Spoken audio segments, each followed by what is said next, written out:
कहा है कि इस तरह की कार्रवाई से बचा जाए और आप किसी दोषी पर भी इस तरह की कार्रवाई नहीं कर सकते। तो इस पूरे घटनाक्रम को आप किस तरह से देखते हैं? और जो जिस तरह की कार्रवाई खास तौर से भारतीय जनता पार्टी के राज्यों में एक विशेष वर्ग के प्रति की जा रही थी और इसका एक राजनीतिक उद्देश्य भी देखा जा रहा था, इस पर आपकी क्या प्रतिक्रिया है?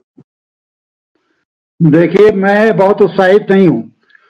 ये सुप्रीम कोर्ट का कोई आदेश नहीं, सिर्फ सुप्रीम कोर्ट का ऑब्जर्वेशन है। आज अभी फाइनल हियरिंग के लिए डेट तय हुई है, उसमें फिर से सुनवाई होगी।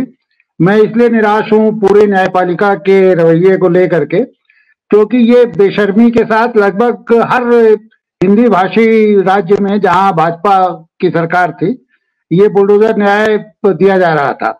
छोटे छोटे मामलों को लेकर के, और किसी का घर गिरा दिया जा रहा था, किसी की दुकान तोड़ दी जा रही थी, किसी के फैक्ट्री पर या रिजोर्ट पर चढ़ बैठे बुलडोजर, तो ये लगातार हो रहा था।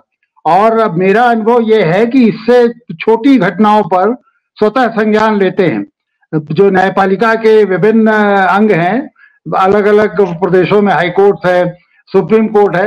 इससे कम गंभीर मसलों पर भी मैंने देखा है कि वो खुद संज्ञान लेते हैं और सुनवाई करते हैं। इसमें इतने सालों से चल रहा है, ये तो 5-6 सालों से चल रहा है। उत्तर प्रदेश को अगर आप ले लें तो कई सालों से चल रहा है, मध्य प्रदेश में भी कई वर्षों से चल रहा है, राजस्थान में भी नई सरकार आई, उसने शुरुआत कर दी, छत्तीसगढ़ भी इसमें पीछे नहीं रहना चाहता। तो ये तो एक खुलेआम धज्जियां उड़ाई जा रही थी। देखिए, अगर आपको किसी का घर गिराना हो, भारत में इत्तेफाक से ऐसी कुछ स्थिति है कि आप किसी का भी जाके घर गिरा सकते हैं, क्योंकि इतने सारे कानून हैं, किसी न किसी कानून का वायलेशन हुआ होगा। और हर मजेदार बात है कि हर वायलेशन में कंपाउंडिंग का प्राविधान होता है। आप उसमें आराम से उनको नोटिस दे सकते हैं, उनको एक समय दे सकते हैं कि वो अपना अतिक्रमण हटा लें, उनमें कंपाउंडिंग की जा सकती है। ज्यादातर मसलों में तो इस बात का प्राविधान है कि उनसे कुछ आप जुर्माना ले लीजिए, और उनके चूंकि अगर एक मकान का एक हिस्सा बन गिराएंगे आप, तो पूरा मकान उससे ध्वस्त होता है, पूरा मकान प्रभावित होता है। लेकिन यहाँ तो उत्तर प्रदेश में या उसके बाद मध्य प्रदेश में ये खुलेआम धड़ल्ले से हो रहा था। मैं इस पर भी आऊंगा कि ये ज्यादातर इसमें एक ही वर्ग के लोग क्यों प्रभावित हो रहे थे। ये किसी दुर्भावना के तहत हो रहा था, किसी सांप्रदायिक दुर्भावना के तहत हो रहा था, या सचमुच न्याय की मंशा से हो रहा था। भारत में कानून देखिए बहुत स्पष्ट है, भारतीय संविधान बहुत स्पष्ट है और कानून बहुत स्पष्ट है। बिना ड्यू प्रोसेस ऑफ लॉ किसी को सजा नहीं दे सकते आप। सजा देने का अधिकार कार्यपालिका के पास नहीं है, सजा देने के लिए आपको न्यायपालिका के पास जाना पड़ेगा। अगर किसी का मकान भी गिराना है तो आप उसको नोटिस देंगे, उसे मौका देंगे कि वो आपके पास आकर के और अपना पक्ष रखे, ये साबित कर सके कि आपने जो नोटिस दी है वो वैध नहीं है। और उसके बाद भी अगर आप उसकी नोटिस रिजेक्ट करते हैं तो उसके पास अपील का अधिकार होता है। यह अधिकार तो कार्यपालिका को कभी नहीं दिया जा सकता कि वो एक नोटिस दे और तीसरे दिन पहुंच जाए। और अपने देखिए, हमारे फाइलों के पेट तो इसी तरह भरे जाते हैं।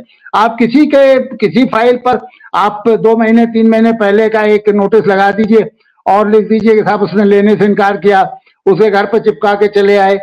इस तरह के अगर आपने कभी नोटिस सर्व भी किया है तो उस व्यक्ति को यह अधिकार मिलना चाहिए कि वो किसी न्यायपालिका में जाके इसे चैलेंज कर सके। या कार्यपालिका में भी बहुत सारे हायर फोरम होते हैं जहां जाके वो अपील कर सके। तो ये तो बहुत ही, जिसे आप कह सकते हैं कि कानून कायदे की धज्जियां उड़ाई जा रही हैं। और 26 जनवरी 1950 में जो हमारा संविधान लागू हुआ है, जो एक न्याय पर आधारित समाज की कल्पना करता है, उसका माहौल उड़ा रहे हैं। तो आज सुप्रीम कोर्ट के जो ऑब्जर्वेशंस हैं, मुझे लगता है कि वो बहुत देर से आए हैं और अभी भी पर्याप्त नहीं है।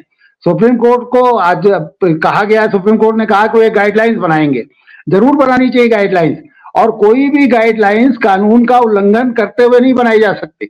जब भी आप गाइडलाइन बनाएंगे तो किसी भी संपत्ति को गिराने के लिए जो विधि द्वारा स्थापित प्रक्रिया है उसका पालन करना पड़ेगा। तो ये तो बड़ी, फिर इसमें आप पाएंगे कि ज्यादातर एक खास धर्म के लोगों के खिलाफ ये कार्रवाई हो रही थी। इसमें कोई शक नहीं कि एनक्रोचमेंट जो हुआ है पब्लिक लैंड पर, वो बहुत दुर्भाग्यपूर्ण है और बहुत गंभीर है। हमारे शहर धीरे धीरे रहने लायक नहीं हो रहे, क्योंकि जहां जिसको जो मौका मिला उसने कानून का उल्लंघन किया और अतिरिक्त निर्माण करा लिया। आपके सड़कों पर चलने की जगह नहीं है, पार्किंग की जगह नहीं है, नागरिकों को जो बेसिक बुनियादी सुविधाएं मिलनी चाहिए वो नहीं मिल पा रही, तो मैं तो इसका समर्थन करूंगा। लेकिन आप जो ये अतिक्रमण, जो अवैध संपत्तियां हैं, उनका अतिक्रमण हटाए, लेकिन जो कानून द्वारा स्थापित प्रक्रिया है उसका पालन करके हटाए। तो अब देखते हैं, अगली सुनवाई में सुप्रीम कोर्ट ने कहा है कि वो एक एसओपी बनाएंगे, एक विस्तृत उसका एक आदेश देंगे, तो देखते हैं क्या आदेश देंगे।